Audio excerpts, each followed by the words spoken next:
السلام عليكم ورحمة الله وبركاته.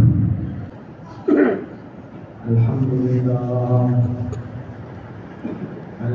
لله نحمده ونستعينه ونستغفره ونؤمن به ونتوكل عليه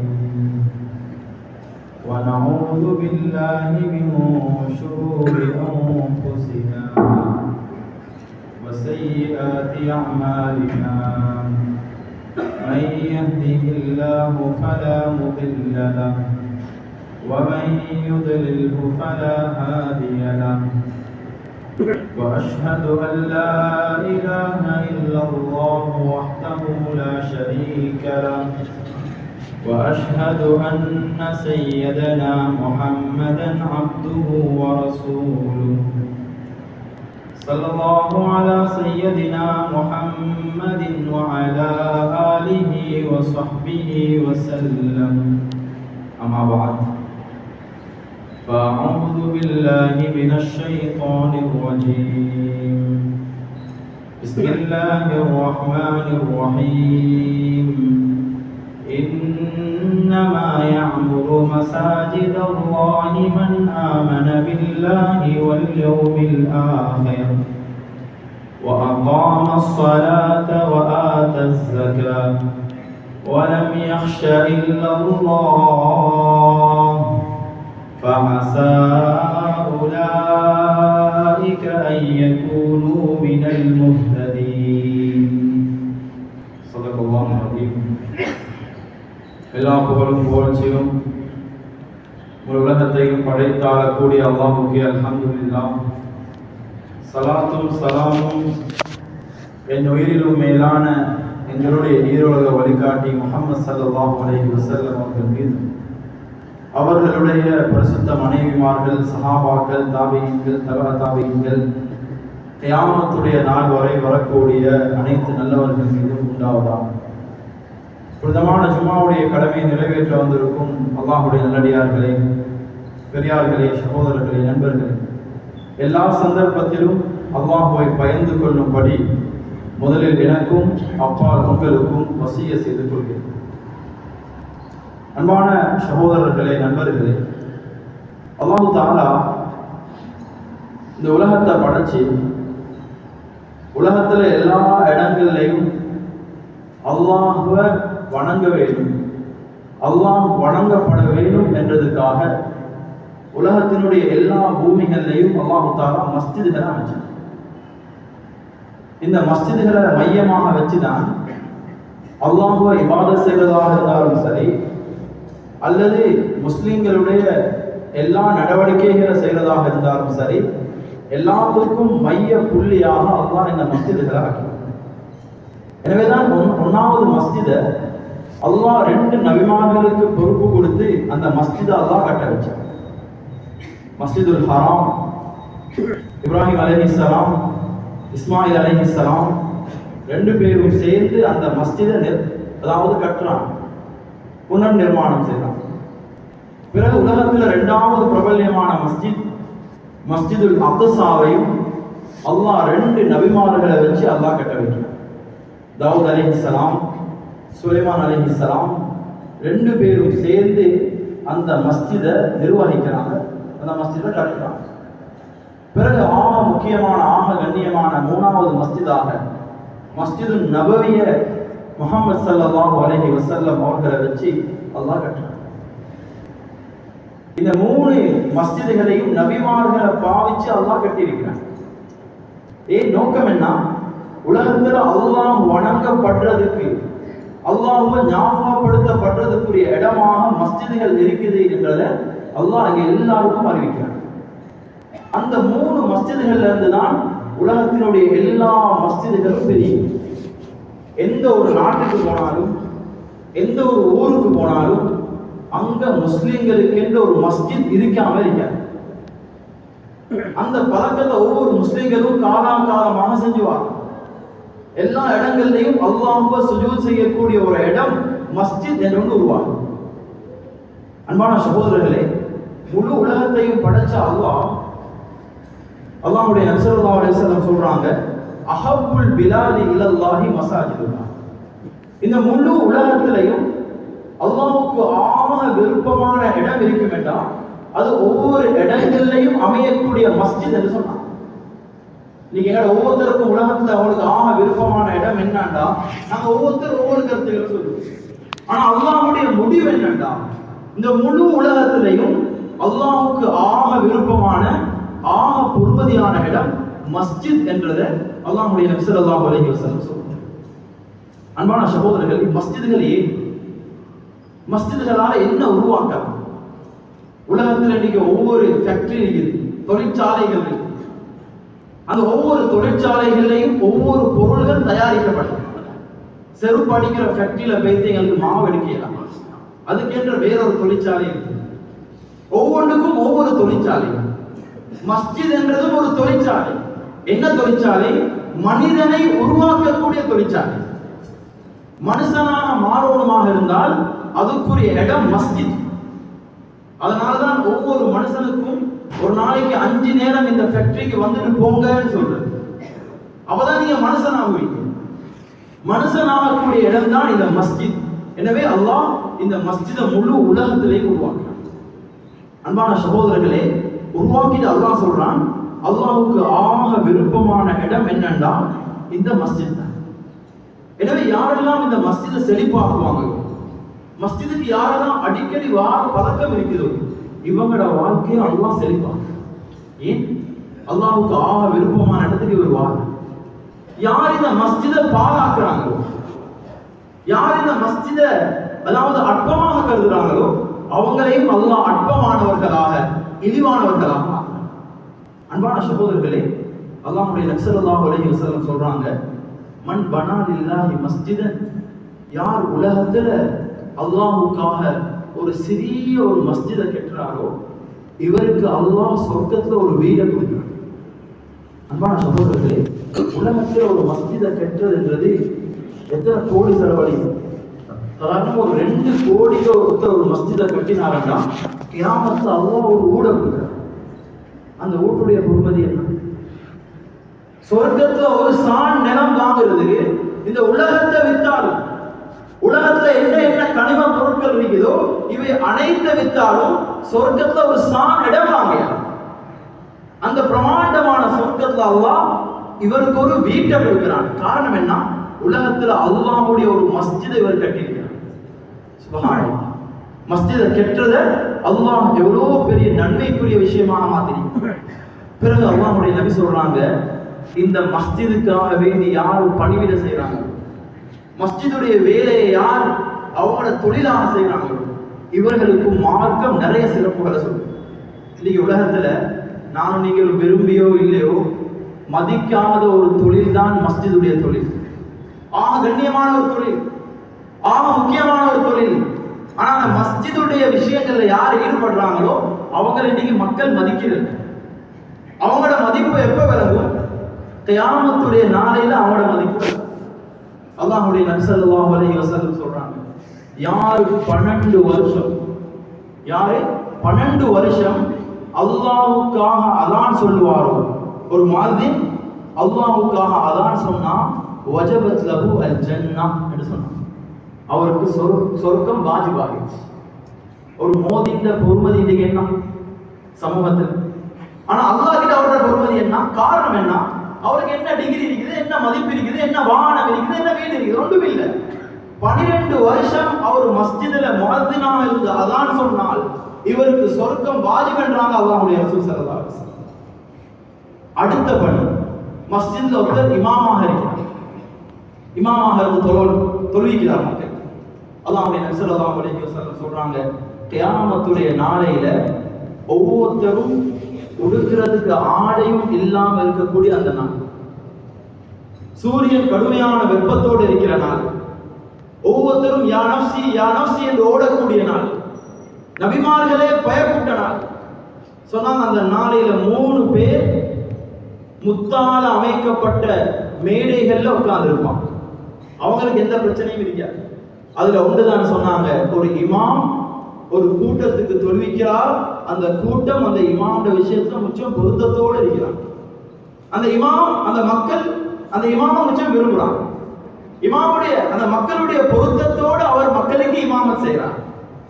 சில இடங்கள்ல அப்ப ஆட்கள் கேட்பாங்க, எங்களோட ஹஸ்ரத் எங்களுக்கு செட் ஆகும் இல்லையே, அப்ப அவருக்கு வந்து சிறப்பு இருக்குதா? அது மார்க்கம் காரணத்தை பார்க்கும்.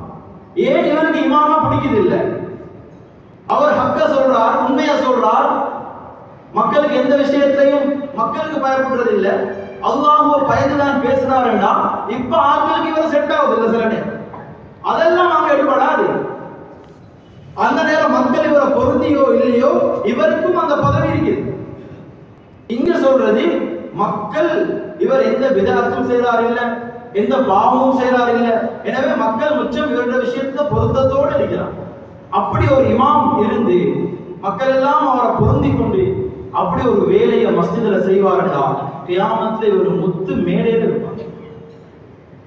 அன்பான சகோதரர்களே, நண்பர்களே, இது போல இன்னொரு விஷயம் அல்லாஹ்வுடைய நபி ஸல்லல்லாஹு அலைஹி வஸல்லம் சொல்றாங்க, இந்த மஸ்ஜிதை யாரு நிர்வகிக்கிறாங்க, இந்த மஸ்ஜிதுடைய நிர்வாகத்தை யார் செய்யறாங்களோ இவங்களுக்கும் மார்க்கம் சிறப்பு சொல்லுது. நபி ஸல்லல்லாஹு அலைஹி வஸல்லமோட காலத்துல ஒரு பெண் இருந்தா, ஒரு அடிமை பெண், யாருமே கணக்கெடுக்காத ஒரு பெண். அவட வேலை என்னன்னா மஸ்ஜிதுகளை கிளீன் ஆக்குறது, மஸ்ஜிதை துப்புரவு செய்யுது. ஒரு நாள் அல்லாஹ்வுடைய நபி ஸல்லல்லாஹு அலைஹி வஸல்லம் அந்த பெண்ணை காணல. சஹாபாக்கள் சொன்னாங்க, இந்த பெண்ணை காணல, அவ எங்க? சொன்னாங்க சஹாபாக்கள், யா ரசூலுல்லாஹ், அந்த பெண் மரணிச்சிட்டார், அந்த பெண்ணுடைய ஜனாசாவை நாங்க அடக்கிட்டோம். அல்லாஹ்வுடைய நபி கேட்டாங்க, ஏன் எனக்கு சொல்லல? சஹாபாக்களுடைய உள்ளத்துல இன்றைக்கு மாதிரியும் இந்த மஸ்ஜிதை கிளீன் பண்றது பெரிய ஒரு அமலாக அவங்க விளங்கல, இது பெரிய ஒரு பொறுமதியான விஷயம் என்று நினைக்கல. அல்லாஹ்வுடைய நபி ஸல்லல்லாஹு அலைஹி வஸல்லம் சஹாபாக்களை கொஞ்சம் கடிஞ்சவர்களாக சொன்னாங்க, ஏன் எனக்கு அறிவிக்கல, சொல்ல இருந்துச்சு என்று அந்த பெண்ணுடைய மக்பராவுக்கு போய் அந்த பெண்ணுக்காக ஜனாசா துருந்து அந்த பெண்ணுக்காக துவா செய்றாங்க. இப்பதான் சஹாபாக்களுக்கு விளங்குது, நபியோங்களே கண்ணியப்படுத்துற ஒரு விஷயம் என்றா மஸ்ஜிதை துப்புரவாக்குறது, மஸ்ஜிதை கிளீன் பண்றது எவ்வளவு முக்கியமான விஷயம். இன்னைக்கு நிறைய பேர் மஸ்ஜிதுடைய நிர்வாகம் வேண்டாம், குர்ஆன்ல அந்த ஒரு ஆயத்தை வச்சு எல்லாரும் சொல்றது, இங்க குர்ஆன் சொல்லுது மஸ்ஜிதை நிர்வாகம் செய்யறா அமல்களால நிர்வாகம் செய்யறது தான் பேசுது, வேற அடுத்த விஷயங்களை பேசுது இல்ல. எவ்வளவு பெரிய நிர்வாகியா இருந்தாலும் வேற இல்ல, பள்ளியில அமல் நடக்கணும், அமல் செய்யணும், அவர் அமல்தாரியாக இருக்கணும், இது உண்மையான விஷயம் தான். அதுக்கு சிறப்பு இருக்கிற மாதிரி பள்ளியுடைய நிர்வாகம் செய்யறது, பள்ளியை துப்புரவு பண்றது, பள்ளியை சுத்தமாக வைக்கிறது, பள்ளியுடைய எல்லா காரியங்களையும் கவனிக்கிறது, இதுவும் மார்க்கத்துல கண்ணியமானதுதான். இமாரத்துல் மஸ்ஜித் ரெண்டு வகைப்படும், ஒன்று அமலால பள்ளியை ஹயாத்தாக்குறது, இன்னொன்று பள்ளியை பரிபாலனம் செய்யும். இது ரெண்டும் அல்லாஹ் கிட்ட கூலியானதுதான். ஒரு ஹதீஸ் வருது, ஒரு பலஹீனமான ஹதீஸாக இருந்தாலும் சிறப்புக்காக சொல்லலாம். கியாமத்துடைய நாளையில அல்லாஹ் தஆலா மலக்குமாரை பார்த்து சொல்லுவானாம், ஐன ஜீரானி, ஏண்ட பக்கத்து வீட்டு ஆட்கள் எங்க? மலக்குமார் சொல்லுவாங்க, யா அல்லாஹ், உனக்கு எப்படி பக்கத்து வீட்டு ஆட்கள்? அல்லாஹ் சொல்லுவானாம், உலகத்துல யாரு மஸ்ஜிதுகளை நிர்வாகம் செஞ்சாங்களோ அவங்க தான் ஏண்ட ஜீரான், பக்கத்து வீட்டு ஆட்கள் சொல்லுவாங்க. அந்த அளவுக்கு சிறப்பு இருக்குது மஸ்ஜிதுடைய நிர்வாகத்தை செய்வது, மஸ்ஜிதுடைய காரியங்களை கவனிக்கிறது, மஸ்ஜிதை சுத்தமாக வைக்கிறது. அந்த பெண்ணுக்கு அந்த அளவுக்கு சிறப்புண்டா தன்னுடைய கால நேரங்களை கொடுத்து மஸ்ஜிதுடைய விஷயங்களை பார்க்கிறவங்களுக்கும் சிறப்பு. அது மட்டும் இல்ல, அல்லாஹ்வுடைய நபி ஸல்லல்லாஹு அலைஹி வஸல்லம் சொல்றாங்க, கியாமத்துடைய நாளையில சபஅத்துன் யுதில்லுஹுமுல்லாஹு ஃபீ தில்லிஹி யௌம லா தில்ல இல்லா தில்லுஹு. கியாமத்துடைய நாள் என்றது நான் ஆரம்பத்துல சொன்னது போல பயங்கரமான ஒரு நாள், எந்த நிழலும் இல்லாத நாள், கஷ்டமான ஒரு நாள். இந்த நாள்ல அல்லாஹ் 7 கூட்டத்துக்கு நிழல் கொடுப்பான், அர்ஷுக்கு கீழாக நிழல் கொடுப்பான். அதுல ஒன்று அல்லாஹ்வுடைய நபி ஸல்லல்லாஹு அலைஹி வஸல்லம் சொல்றாங்க, ரஜுலுன் கல்புஹு முஅல்லகுன் பில் மசாஜித். யாருடைய உள்ளங்கள் மஸ்ஜிதோட தொடர்பாக இருக்குதோ, மஸ்ஜிதை பத்தின சிந்தனை தலையில எப்பயுமே ஓடிக்கொண்டிருக்குதோ, எப்பயும் சிலவங்களுக்கு ஃபுல் டென்ஷன் பிசினஸை யோசிச்சு, சிலவங்களுக்கு குடும்பத்தை யோசிச்சு, சிலவங்களுக்கு படிப்பை யோசிச்சு, ஒவ்வொருத்தருக்கும் ஒவ்வொரு விதமான எண்ணங்கள் உள்ளத்துல இருந்து கொண்டே இருக்கும்.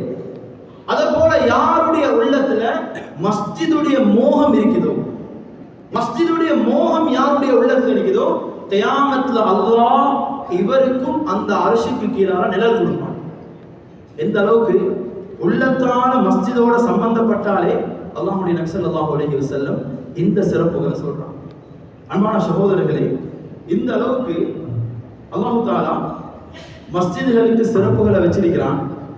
மஸ்ஜிதோட சம்பந்தப்படக்கூடிய விஷயங்களுக்கு சிறப்பு வச்சிருக்கிறான் என்றால் அல்லாஹ்வுடைய பார்வையில அல்லாஹ் மஸ்ஜிதுக்கு எந்த அளவுக்கு ஒரு அந்தஸ்து கொடுத்திருக்கிறான், எந்த அளவுக்கு அல்லாஹ் ஒரு மதிப்பை கொடுத்திருக்கிறான்.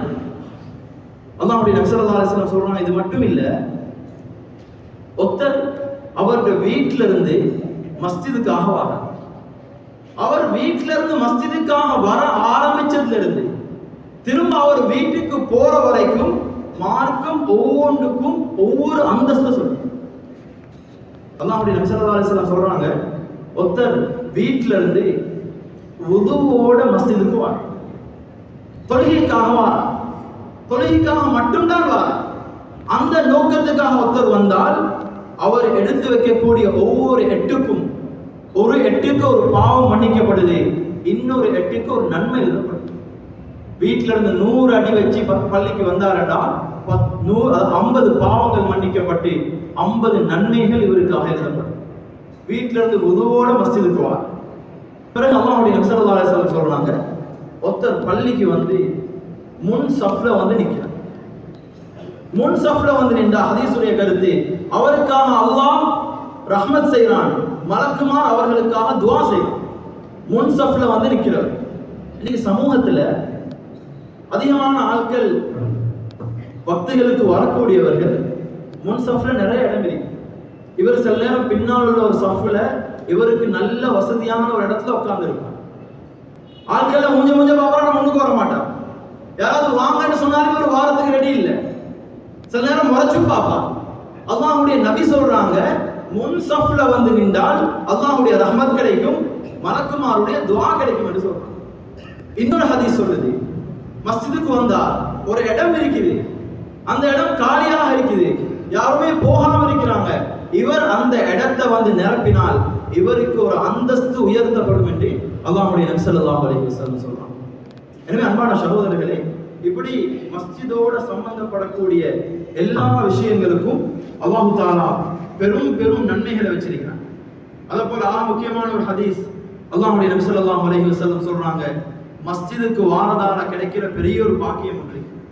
அது என்ன பாக்கியம் என்றால், அந்த பாக்கியத்தை மஸ்ஜிதால தவிர வேற எங்காலுமே அடையல. வீட்டில இருந்து தொழக்கூடிய ஒரு தொழுகை, லுஹருடைய ஒரு தொழுகை, அதே தொழுகையை மஸ்ஜிதுல வந்து ஒருத்தர் இமாம் ஜமாத்தோட தொழுந்தால் 25 மடங்கு நன்மை கிடைக்கும் என்று அல்லாஹ்வுடைய நபி ஸல்லல்லாஹு அலைஹி வஸல்லம் சொல்றாங்க. இன்னைக்கு எத்தனையோ பேருக்கு வரக்கூடிய அமைப்பு இருக்குது, வாகனமும் இருக்குது, நல்ல பாதையும் இருக்குது, உடம்புல ஆரோக்கியமும் இருக்குது, ஆனா அவருடைய சோம்பல் அவரை வர விடுதில்லை. ஏன் வந்தா 25 மடங்கு நன்மை கிடைக்குமே, ஷைத்தான் அவரை வர விடுறது இல்லை. இவர் நிறைய காரணங்களும் சில நேரம் சொல்லுவார். இந்த சிறப்பு அவருக்கு எப்படி கிடைக்குது? மஸ்ஜிதுக்கு வாரதால ஒன்றுக்கு 25 கிடைக்கும். அப்ப ஒரு நாளைக்கு 5 நேரம் தொழுந்தா 125 தொழுகையுடைய நன்மையை ஒரே நாள் இவர் லேசாக அடைஞ்சு கொள்றார். அதே போல அல்லாஹ்வுடைய நபி ஸல்லல்லாஹு அலைஹி வஸல்லம் சொல்றாங்க, யார் மஸ்ஜிதுல இமாம் ஜமாத்தோட 40 நாள் தொழுவாரோ அல்லாஹ் இவரை நரகத்திலிருந்து விடுவிக்கிறான், இவரை நிஃபாக் தனத்திலிருந்து அல்லாஹ் விடுவிக்கிறான். இவ்வளவு பெரிய சிறப்புகளுக்கு எது காரணமாக இருக்கு? இந்த மஸ்ஜித் தானே காரணமாக இருக்கு. இந்த பாக்கியமான மஸ்ஜிதால ஒரு மனிதன் எவ்வளவு சிறந்தவராக மாறுறான். நான் ஆரம்பத்தில் சொன்னது போல மனிதனை உருவாக்கக்கூடிய தலம் தான் மஸ்ஜித். மஸ்ஜிதுல வந்து மனுஷனாகிறாங்க, அவங்களோட பாவங்களை அழிச்சு கொள்றாங்க, உண்மையான மனிதனாக மாறுறாங்க. அன்பான சகோதரர்களே, அல்லாஹ் இந்த மஸ்ஜிதுக்கு இவ்வளோ சிறப்புகளை வச்சுட்டு சில ஒழுக்கங்கள் அல்லாஹ் சொல்றான். ஒரு மஸ்ஜிதுக்கு வார நேரம் ஒருத்தர் எப்படி வரணும், இவ்வளவு பெரிய கூலிகள் அடைகிறதாக இருந்தால், இவ்வளவு பெரிய சிறப்புகள் வேணுமாக இருந்தால், இந்த கண்ணியமான மஸ்ஜிதுக்குள்ளால வாரவர் அவருக்கு மார்க்கம் நிறைய ஒழுக்கங்களை சொல்லுது. சும்மா வீட்டுக்கு போற மாதிரி, கடைக்கு போற மாதிரி, வேற வேற இடங்களுக்கு போற மாதிரி அல்லாஹ்வுடைய மஸ்ஜிதுக்கு நினைச்ச மாதிரி வரையலாம். வலது கால வச்சு வரணும், துஆவை சொல்லி வரணும், நாத்தத்தோட அசிங்கத்தோட மஸ்ஜிதுக்கு வரக்கூடாது. ஹதீஸுடைய கருத்து, வாசம் வரக்கூடிய வெள்ளை பூண்டு அது போன்ற உணவுகளை சாப்பிட்டா நீங்க மஸ்ஜிதுக்கு வரவானம் என்றான் அல்லாஹ்வுடைய நபி ஸல்லல்லாஹு அலைஹி வஸல்லம். அந்த நாத்தத்தால மக்கள் நோயினை அடைகிறாங்க, மஸ்ஜிதில் இருக்கக்கூடிய மலக்குமார்கள் நோயினை அடைகிறாங்க. எனவே அந்த நாத்தத்தோட மஸ்ஜிதுக்கு வராதீங்கன்றாங்க அல்லாஹ்வுடைய நபி. அப்ப புகைத்தலோட மோசமான அந்த வாசங்களோட சஃப்ல வந்து நின்றா அவரால் எத்தனையோ பேர் அங்க நோயினை அடைகிறாங்க. எத்தனையோ பேருடைய பதுவாவுக்கு அவர் காரணமாக இருக்கிறார். குர்ஆன் சொல்லுது, "ஹுது ஸீனதகும் இன்த குல்லி மஸ்ஜிதின்." நீங்க மஸ்ஜிதுக்கு போற நேரம் சுத்தமாக அழகாக போங்க, அழகான ஆடைகளோட போங்க குர்ஆன் சொல்லுது. இன்னைக்கு ஒவ்வொரு இடங்களுக்கும் போற நேரம் அதுக்கென்று ஒரு ஆடை இருக்குது, அதுக்கென்று ஒரு முறை இருக்குது, மக்கள் அப்படிதான் போறாங்க. ஆனா மஸ்ஜிதுக்கு வாரத யாரும் பெருசா மெனக்கெட்டி கொள்றது இல்லை. சுபகுடைய நேரம் எந்த ஆடையோட ராவ் தூங்கினானோ அதே ஆடையோட மஸ்ஜிதுக்கு வாரான், தூங்கின ஆடையோட அப்படியே மஸ்ஜிதுக்கு வாரான். சில நேரம் அருகில தொழக்கூடியவருக்கு தொலையலாக இருக்கு. குர்ஆன் என்ன சொல்லுது? மஸ்ஜிதுடைய மகத்துவம் உள்ளத்துல இருந்தா, மஸ்ஜிதுடைய கண்ணியம் உள்ளத்துல இருந்தா மஸ்ஜிதுக்காக எவ்வளவு அழகாக ரெடியாகி வருவார். وَمَن يُعَظِّمْ شَعَائِرَ اللَّهِ فَإِنَّهَا مِن تَقْوَى الْقُلُوبِ. யார் அல்லாஹ்வுடைய இந்த அடையாளத்தை, அல்லாஹ்வுடைய இந்த சின்னத்தை யார் கண்ணியப்படுத்துறாரோ அவருடைய உள்ளத்துல தக்வா இருக்குது, அவர் தக்வாவோட இருக்கிறவர் என்று அல்லாஹ்வுடைய நபி ஸல்லல்லாஹு அலைஹி வஸல்லம் சொல்றாங்க. அன்பான சகோதரர்களே, அல்லாஹ்வுடைய நபி ஸல்லல்லாஹு அலைஹி வஸல்லம் ஒரு நாள் சஹாபாக்கள் சொன்னாங்க, இந்த உம்மத்துடைய ஆக சிறந்த அமலும் எனக்கு காட்டப்பட்டுச்சு, ஆக மோசமான அமலும் எனக்கு காட்டப்பட்டுச்சு. எனக்கு காட்டப்பட்ட ஆக சிறந்த அமல் என்னண்டா, பாதையில மக்களுக்கு நோயினை தரக்கூடிய விஷயங்களை அகற்றுறதுதான் இந்த உம்மத்துடைய ஆக சிறந்த அமல் என்று மார்க்கம் சொல்லுவோம். எங்கட பார்வையில் ஆக சிறந்த அமலாக கேட்டா நாங்க என்ன சொல்லுவோம்? குர்ஆனை சொல்லுவோம், திக்ர சொல்லுவோம், வேற வேற நிறைய இபாதத்துகளை சொல்லுவோம். ஆனா அல்லாஹ்வுடைய ரசூலும் நேர் மாற்றமான விஷயத்தை சொல்றான். பாதையில நஜீஸான மக்களுக்கு நோயினை தரக்கூடிய இந்த விஷயங்களை ஆற்றுறதுதான் இஸ்லாம். இஸ்லாத்துடைய ஆகப்பெரிய பங்கு என்று மார்க்கம் சொல்லுது. நீங்க எத்தனையோ இஸ்லாமிய உம்மத், இஸ்லாமிய சகோதரர்கள் மார்க்கத்தோட இருக்கிறவங்க, இவங்களால முஸ்லிம்களுக்கு மட்டும் இல்ல அந்நிய காஃபிர்களை தாண்டி மிருகங்களுக்கு எவ்வளவு இடைஞ்சலா இருக்கு. எவ்வளவு கவலையான ஒரு விஷயம். ஈமான சுமந்த உள்ளங்கள், ஈமானோட வாழக்கூடிய மக்கள், இவங்களால நிறைய பேருக்கு பிரச்சனையாகுது. அல்லாஹ்வுடைய நபி ஸல்லல்லாஹு அலைஹி வஸல்லம் சொல்றாங்க, அதையோட சேர்த்து ஆக மோசமான அமல் என்னண்டா, ஆக கெட்ட அமல் என்னண்டா, மஸ்ஜிதுல எச்சி துப்புறதுன்னு சொல்றாங்க. சஹாபாக்கள் காலத்துல இன்றைக்கு மாதிரி காப்பர் டைல்ஸ் எல்லாம் இருக்கிறது, சும்மா தர பூமி தான், மண் பூமி தான். தொழக்கூடிய நேரம் எச்சி வந்தா துப்பிடுவாங்க. சொன்னாங்க, அப்படி யாருக்காவது எச்சி வந்தால் துப்பிப்பட்டால் மண்ணை போட்டு அடைச்சிருங்கன்னு சொன்னாங்க. அப்படி யார் மண்ணை போட்டு அடைக்கலையோ பள்ளியில எச்சி துப்புறதுதான் ஆக மோசமான அமல் என்று, ஆக மோசமான செயல் என்று அல்லாஹ்வுடைய நபி ஸல்லல்லாஹு அலைஹி வஸல்லம் சொல்றாங்க. எங்க சமூகத்தில் எத்தனையோ பேர் நாங்க இபாதத் தானே செய்றோம், நாங்க பயான்ல தானே கலந்து கொண்டோம், நாங்க தொழுகை தானே செஞ்சோம், நல்ல விஷயங்கள் தானே செஞ்சோம் என்று மஸ்ஜிதை அப்படியே போட்டுட்டு போறான். அவங்களால மஸ்ஜித்ல நிறைய விஷயங்கள் அசுத்தமாகுது. திண்ட சாப்பாடு அப்படியே, திண்ட விஷயங்கள் அப்படியே. யாராவது சொன்னா அவங்களோட வித்தியாசமான ஒரு கோபம் வருது. நல்ல விஷயத்துக்கு பாருங்க எவ்வளவு தடையடிக்கிறாங்க, நல்ல விஷயத்துக்கு என்ன சொல்றாங்க பாருங்க, இதெல்லாம் செஞ்சா இப்படிதான் நடக்குதானே செய்யும் என்று சொல்றாங்க. அல்லாஹ்வுடைய மஸ்ஜித் அது குர்ஆன் ஓதப்பட வேண்டிய இடம், திக்ர் செய்யப்பட வேண்டிய இடம், மலக்குமார் இருக்கக்கூடிய இடம், அல்லாஹ்வுடைய ரஹ்மத் இறங்கக்கூடிய இடம். இந்த இடத்தை எந்த அளவுக்கு சுத்தமாக வைக்கணும் என்றதை நானும் நீங்களும் தெளிவாக விளங்கி வச்சிருக்கோம், தெளிவாக விளங்கி வச்சிருக்கோம். ஒரு எச்சி துப்புறதே அந்த அளவுக்கு ஒரு பயங்கரமான பாவம் வேண்டாம், வேற வேற விஷயங்களை நாங்க மஸ்ஜித்ல கொண்டு வந்து போட்டுருக்கோம். அன்பான சகோதரர்களே, இதுல எங்க சமூகத்துல மக்களுடைய உள்ளத்துல பள்ளி என்றா வித்தியாசமான ஒரு தைரியம் இருக்கு. யாரும் எங்கள்கிட்ட கேட்கலாம், பள்ளியில எங்களுக்கும் உரிமை இருக்குதானே, எங்களுக்கும் வேண்டிய மாதிரி ஈடுபடலாம். மஸ்ஜிதுடைய சொத்தை அவங்களோட சொத்தை போல பார்க்கக்கூடியவங்க எங்களோட சமூகத்துல நிறைய இருக்கிறாங்க. அன்பான சகோதரர்களே, உமர் இப்னு அப்துல் அசீஸ் ரஹ்மத்துல்லாஹி அலைஹியுடைய காலத்துல அவங்க மஸ்ஜிதுல உட்கார்ந்து இருக்கிறாங்க. மஸ்ஜிதுடைய விளக்கு எரிஞ்சு கொண்டிருக்கு, இபாதத் செஞ்சு கொண்டிருக்கிறாங்க மக்கள். பிறகு எல்லாரும் போன பின்னால் ஒருத்தர் வாரார், வந்து இவங்களோட பேசும்போது அந்த விளக்கு அணைச்சிட்டாங்க. வந்த மனிதர் கேட்டார், ஏன் அமீருல் முஃமினீன் என்னையோட பேச அவனுக்கு விருப்பம் இல்லையா? ஏன் விளக்க அணைச்சிங்க? சொன்னாங்க, நீ இப்போ ஓட்ட விஷயம், சொந்த விஷயத்தை பேச போறாய். இது பைத்துல் மாலுடைய சொத்து, இது வக்ஃபுடைய சொத்து, இது ஏண்ட தேவைக்காக பாவிக்க நான் விரும்பலன்னு சொன்னான். அன்பான சகோதரர்களே, இன்னைக்கு நிறைய மஸ்ஜிதுடைய டாய்லெட் அது பப்ளிக் டாய்லெட்டாக மாறி. மஸ்ஜித்ல டாய்லெட் வைக்கப்பட்டிருக்குது, தண்ணி வைக்கப்பட்டிருக்குது. இது மஸ்ஜித்ல தொலை வரக்கூடியவர்களுடைய தேவைக்காக மட்டும்தான். இது தைரியமாக நீங்க யார்கிட்டையும் சொல்லுங்க, மஸ்ஜிதுடைய தேவைக்காக வரக்கூடியவங்களுக்கு மட்டும்தான். இது இல்லாம பாதையில போறவங்களுக்கோ, வீட்டுல இருக்கிறவங்களுக்கோ, கடையில இருக்கிறவங்களுக்கோ இந்த சொத்தை பாவிக்கிறதுக்கு எந்த விதமான அனுமதியும் இல்லை. இன்னைக்கு மஸ்ஜிதுடைய ஃபேனை போட்டு, மஸ்ஜிதுடைய லைட்டை போட்டுக்கொண்டு சொந்த விஷயங்களை பேசக்கூடியவங்க எத்தனையோ பேர் இருக்கிறாங்க. மஸ்ஜிதுடைய மகத்துவம் என்ன? எங்களை சஹாபாக்கள் எவ்வளவு பயந்தாங்க, எங்களை சாலிஹீன்கள் எவ்வளவு பயந்தாங்க. இவ்வளவு கண்ணியமான அல்லாஹ்வுடைய மஸ்ஜிதை நீங்க மக்கள் எதுக்காக பாவிச்சு கொண்டிருக்கிறாங்க? எதுக்காக இந்த மஸ்ஜிதுடைய விஷயங்கள் பாவிக்கப்படுது? அன்பான சகோதரர்களே, அப்படியாப்பட்ட மோசமான ஒரு தன்மை எங்கள்கிட்ட வந்துடக்கூடாது. வீட்டில் இருக்கிற நேரம் சில நேரம் மச்சம் பக்குவமா டெப்ப கொஞ்சம் நோமலா திறந்து உதவு செய்யறவர் இங்க அதாவது டெப்ப ஃபுல்லா திறந்து போட்டு பேசிக்கிட்டு இருக்கிறார்.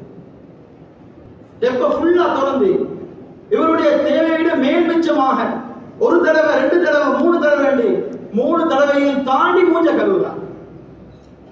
நவீன கால உலமாக்கள் ஃபத்வா எழுதிக்கிறாங்க, இவருக்கு 1 லிட்டர் தண்ணி உதாரணமாக போதுமாக இருந்தால் இவர் 1 லிட்டரை விட எவ்வளவு அதிகமாக பாவிக்கிறாரோ இவர் ஹராத்தை செய்கிறார், இவர் பாவத்தை செய்கிறார். மஸ்ஜித் அது தொலை வரக்கூடியவர்களுடைய தேவைக்காக வேண்டி வைக்கப்பட்டிருக்கிறது. எல்லா பொருட்களும் அப்படிதான். இன்னைக்கு மஸ்ஜித் வார நேரம் எல்லாருக்கும் வித்தியாசமான ஒரு இலக்கா. வெளி இடங்கள்ல உள்ள டிமாண்ட் அது மஸ்ஜிதுக்கு இல்லை, அதை மஸ்ஜிதுக்கு யாரும் கொடுக்கிறதும் இல்லை. எங்கட பள்ளி தானே, அது இப்படி எடுத்துக்கொள்ளும் என்று அதை நோமலாக தான் மக்கள் பார்க்க. அன்பான சகோதரர்களே, இது இது இந்த இந்த மஸ்ஜிதுக்காக நாம செய்யக்கூடிய ஆகப்பெரிய ஒரு அநியாயம். எங்களோட முன்னோர்கள் இந்த மஸ்ஜிதுகளை முழு உலகத்திலையும், உலகத்துல எந்த நாட்டுக்கு போனாலும் எல்லாரும் யாரோ ஒரு தனி நபர் தன்னுடைய மறுமையுடைய வாழ்க்கைக்காக வேண்டி ஒவ்வொரு மஸ்ஜிதுகளையும் வக்ஃப் செஞ்சிருக்கிறார். நிரந்தரமான ஒரு சதகம், கியாமத் வரைக்கும் நன்மை வரும், சொர்க்கத்துல ஒரு வீடு கிடைக்கும் என்ற நம்பிக்கையோட எல்லா இடங்கள்லையும் அதிகமான மக்கள் மஸ்ஜிதுகளை வக்ஃப் செஞ்சிருக்கிறார். அதோட அந்த புத்திசாலிகள் என்ன செய்யறாங்கன்னா, காலப்போக்கில் இந்த மஸ்ஜித் நின்றக்கூடாது, மஸ்ஜிதுடைய காரியங்கள் நல்லா நடக்க வேண்டும் என்று மஸ்ஜிதுக்காக சில சொத்துகளையும் வக்ஃப் செய்யறாங்க. மஸ்ஜிதுடைய வருமானங்கள், மஸ்ஜிதுடைய தேவைகள், ஊருடைய தேவைகள், ஏழைகளுடைய தேவைகள், விதவைகளுடைய தேவைகள், உலமாக்களுடைய பிரச்சனைகள் எல்லாம் இதால இந்த மஸ்ஜித் செய்யட்டும் என்ற நல்ல எண்ணத்தோட, நல்ல நோக்கத்தோட அவங்களோட அதாவது காணிகளையும் சொத்துகளையும் மஸ்ஜிதுக்கு வக்ஃப் பண்ணிக்கிறாங்க. ஆனா கவலையான விஷயம் என்னன்னா, அவ்வளவு பாக்கியத்தோட கிடைச்ச அந்த சொத்து கியாமத் வரைக்கும் இந்த சமூகம் பிரயோசனம் அடைய வேண்டிய ஒரு சொத்து இன்னைக்கு நிறைய இடங்கள்ல வீணடிக்கப்பட்டு, நிறைய அநியாயப்படுத்தப்பட்டு கொண்டிருக்கிறது. நிறைய இடங்கள்ல இருந்து சொல்லக்கூடிய செய்தி என்னன்னா, மஸ்ஜிதுக்காக, மஸ்ஜிதுடைய வருமானத்துக்காக கொடுத்த காணிய அதை ஸ்கூலுக்கு கொடுத்துட்டாங்க. ஸ்கூலுக்கு பள்ளியா காணி கொடுக்கணும், அது அரசாங்கத்துல வேலை. இது இவர் எந்த உரிமையோட கொடுத்தார்? காலகாலமாக இன்னைக்கு மஸ்ஜித் கஷ்டப்படுது. மஸ்ஜிதுடைய வருமானத்துக்கு பணம் இல்லை, மஸ்ஜிதுடைய ஊழியர்களுக்கு சம்பளம் கொடுக்கலாம். எத்தனையோ தேவைகளை சொல்லி ஏழைகள் மஸ்ஜிதுக்கு வராங்க, அவங்களுக்கு மஸ்ஜிதால உதவி செய்ய இயலாம இருக்கு. இது யாரோ சமூகத்துல மார்க்கம் தெரியாத ஒரு மடையர் செஞ்ச வேலை. இன்னைக்கு முழு சமூகமும் அவர் செஞ்ச தவறால எத்தனையோ வருஷம் பின்னுக்கு போயிடுது. இன்னைக்கு எத்தனையோ மஸ்ஜிதுடைய சொத்துகள் அந்த காலங்கள்ல நிர்வாகத்தில் இருந்தவங்க அவங்களுக்கு விருப்பமான மக்களுக்கு அதை கூலிக்கோ ஏதோ ஒரு பேர்ல கொடுத்திருக்கிறாங்க. அதே ஊர்ல, அதே பஜார்ல அந்த ஒரு கடை 50,000 கூலிக்கு போகும். ஆனா இவர் மஸ்ஜிதுடைய பள்ளி என்றதுனால உண்மையான தக்குவதாரியா இருந்தா, உண்மையான பக்குவம் உள்ளவரா இருந்தா, எங்கட மஸ்ஜித் தானே, நாங்க தானே உதவி செய்யவும், 50,000 கொடுக்கிற கடையில இவர் 60,000 கொடுக்கும். ஆனா கவலை என்ன செய்யறார்? 60,000 கொடுக்காட்டியும் பிரச்சனை இல்லை, 50,000 பொறுமதியான கடையில 3,000 பள்ளியை கொடுக்கிறார். கேட்டா வியாக்கியானம் சொல்றாங்க, 20 வருஷம் 30 வருஷத்துக்கு முன்னுக்கு எங்களுடைய எக்ரிமெண்ட் இதுதான் சொல்றான். ஆனா அதே நேரம் அதே கடையை இவர் இன்னொருத்தருக்கு 50,000 ரூபாய்க்கு கூலியை கொடுத்துட்டு 3,000 ரூபாய் பள்ளிக்கு கொடுக்கிறார். இது யாருங்க பொருந்தி கொள்வாங்க? இது யாருடைய உள்ளம் சரின்னு சொல்லும்? அந்த பணத்தை எடுத்து அந்த சல்லியை எடுத்து அப்பாவியான ஒன்றும் தெரியாத அவருடைய மனைவிக்கும் அவருடைய குழந்தைகளுக்கும் சாப்பிட கொடுக்கிறார். இது யாரும் பாரமாக எடுக்காதீங்க, யாரும் பெரிய இதை இப்படி சொல்றாங்கன்னு யோசிக்காதீங்க. மறுமையுடைய வாழ்க்கை சந்தோஷமான நிம்மதியாக அமையவும் வேண்டாம், இந்த விஷயங்களை நாங்க செய்யலாம். அந்த பிள்ளையுடைய படிப்பு ஹராம்ல வந்திருக்கு. இவர் அந்த சல்லியால வீடை கட்டி அந்த வீட்டுக்குள்ளார தொழுவார். உலமாக்கள்ல கேளுங்க, தொழுகை கபூல் செய்யப்படும், ஆனா அந்த தொழுகைக்கு பாவமும் கிடைக்கும். அந்த வாகனத்தை எடுத்து அந்த பணத்தால வாகனத்தை எடுத்து அது நல்ல விஷயங்களுக்காக அந்த வாகனத்தை பாவிக்கிறார். சில நேரம் இவர் மௌத்தா வைத்திருப்பார், அந்த சொத்தையோட பிள்ளைகள் வச்சு கொண்டிருப்பாங்க. அவர் திருந்தி எத்தனையோ கோடி கணக்குக்கு அவர் சொந்தக்காரனாக மாறி சமூகத்துக்கு நிறைய சேவை செஞ்சு கொண்டிருப்பார். ஆனா மக்கள் என்ன பேசுவாங்க தெரியுமா? மக்கள் என்ன சொல்லுவாங்க தெரியுமா? இவன் வாப்பா பள்ளியில சொத்த ஆட்டையை போட்டவர்.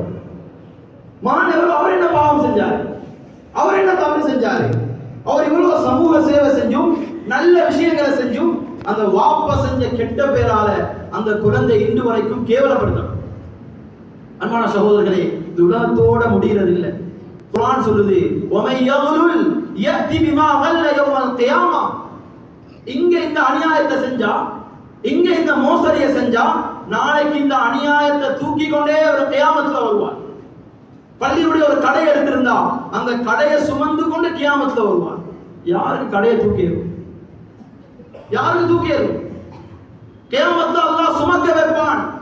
உலகத்துல சுமந்தாய் தானே, உலகத்துல அனுசரிச்சாய் தானே, இங்க சுமந்து கொண்டு வான்னு சொல்லுவான். பள்ளியுடைய ஒரு காணி அநியாயமாக எடுத்திருந்தால் அதை சுமந்து கொண்டு வர வேண்டியவர்.